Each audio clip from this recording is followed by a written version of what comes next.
জানাজার নামাজ যদি 2টা থেকে 2টা 30 হয়, তুমি 2টা 30 পর্যন্ত দাঁড়িয়ে থাকো।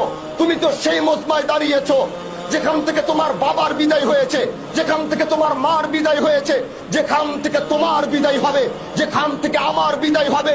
একটু দাঁড়াও, পৃথিবীর এই বাস্তবতাটাকে চিন্তা করো যে পৃথিবী আমার না, এই আকাশ আমার না, এই জমিন আমার না, এই পৃথিবীর মাটি আমার না।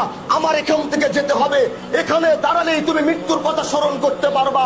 5টা মিনিট বেশি দাঁড়াও, পৃথিবী থেকে চলে যাওয়ার বাস্তবতা বুকের ভিতরে ধারণ করে তারপরে বাড়িতে যাও। আল্লাহ জানো আজ আমার চাচা যেখানে চলে গেছেন, আমি তার জন্য দোয়া করি। আজ তার সন্তানরা দাঁড়িয়ে রয়েছে।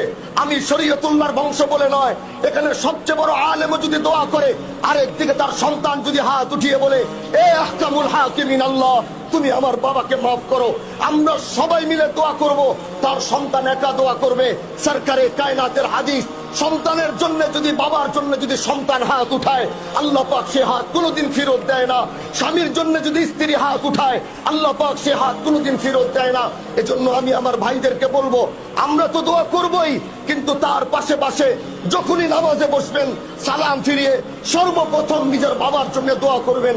আল্লাহ যেন তাকে জান্নাতের আলা মাকাম নসিব করে, তার কবরের আযাব যেন আল্লাহ পাক মাফ করে দেয়, সন্তান পরিবারকে সবরে জামিল যেন দান করে।